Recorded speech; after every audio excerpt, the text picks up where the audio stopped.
Con mau đi Hà Lê, đi Hà Lê, con mau đi Hà Lê, đi Hà Lê,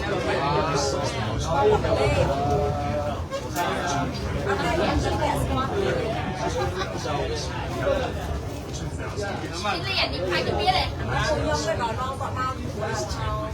Em thở ba.